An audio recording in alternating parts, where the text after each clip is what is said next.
अस्सलाम वालेकुम रहमतुल्लाहि बरकातुहू। मैं अजमल अहमद शहर चित्रदुर्गा से। आज कर्नाटका स्टेट बोर्ड ऑफ वक्फ का जो चेयरमैन का इलेक्शन था उसको ठहराया गया और पोस्टपोन किया गया है। वजह यह है कि अभी जो कर्नाटका स्टेट हाई कोर्ट में 6 पिटीशन दर्ज हो के हैं। इलेक्शन जो वक्फ बोर्ड वालों ने किया वो इलेक्शन का प्रोसेस सारा गलत था, गैर गलत तरीके से किया गया। आदाब और नमस्कार, आप देख रहे हैं बेंगलुरु अखबार। सबसे बड़ी ब्रेकिंग न्यूज आज हम आपको यह दे रहे हैं कि 17 तारीख को जो नोटिफिकेशन आया था कि कर्नाटका के वक्फ बोर्ड के चेयरमैन का जो चुनाव होगा इलेक्शन को पोस्टपोन कर दिया गया है।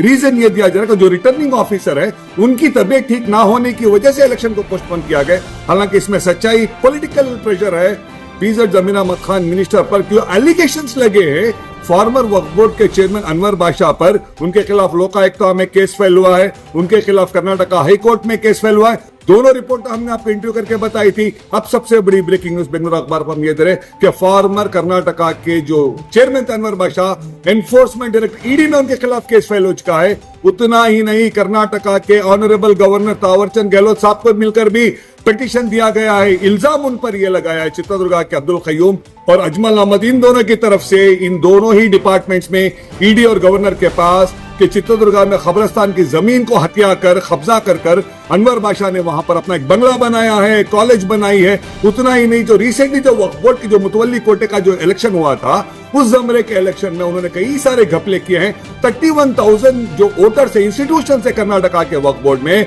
उनमें से 30,000 इनवैलिड दिखाकर 1,049 वोटर्स को लेकर इलेक्शन चलाकर उन्होंने इलेक्शन को जीता था।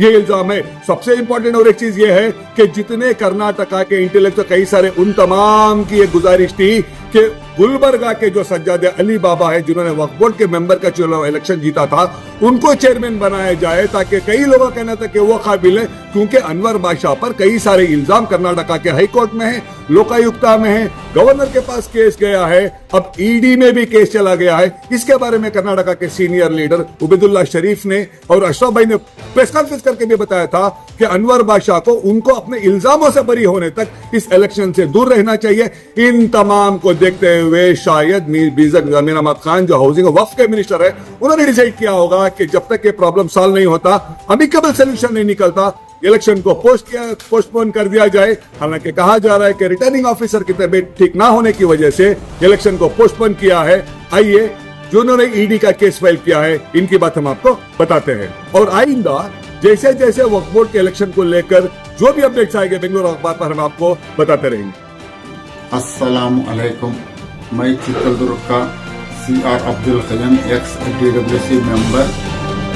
आज जो अनवर बादशाह के खिलाफ जो इलेक्शन रोका गया है इसके लिए हम गवर्नर साहब से भी अर्जी दिए थे जुमेरात के दिन, और इसके साथ साथ और हम ईडी जारी निर्देशनालय को भी अर्जी दिए थे और हमारे रियासत कर्नाटक के कांग्रेस के सदर DK शिवकुमार साहब को भी अर्जी दिए थे कि आने वाले दिनों में इसे चेयरमैन मत बनाओ, आने वाले घोटाले को रोकने के लिए, और चित्रदुर्ग का 6 एकड़ खबरस्तान जो कब्जा करा है या खबरस्तान हमने वापस दिलाने के बहाने में मैं गवर्नमेंट से इल्तिजा करता हूँ।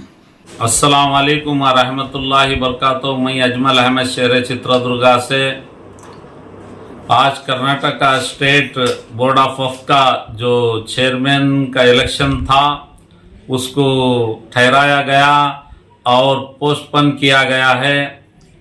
वजह यह है कि अभी जो कर्नाटका स्टेट हाई कोर्ट में 6 पिटीशन दर्ज हो के हैं। इलेक्शन जो वक्फ बोर्ड वालों ने किया वो इलेक्शन का प्रोसेस सारा गलत था, गैर गलत तरीके से किया गया। हमने जो एक आवाज उठाई शहर चित्रदुर्गा से कि गौर गरीब बेवा यतीम मिस्किनों के लिए वक्फ बोर्ड के जानिब से आने वाले इनकम सोर्स से फायदा पहुंचे, ताकि गरीबों के माली हालात, तालीमी हालात ये ठीक हो सके। इसमें आने वाले इनकम से गरीब बच्चों की एजुकेशन में फ़ायदा हो और गरीबों के बिजनेसों के लिए मदद हो और उनको रहने के लिए मकान, ये सारे चीज़ों को लेते हुए, ख्याल रखते हुए हमने शहर चित्रदुर्गा से आज एक आवाज़ उठाई। ये सारे काम अंजाम देने के लिए वक्फ बोर्ड में एक ऐसे चेयरमैन की ज़रूरत है कि उनके दामन में कोई दाग ना हो।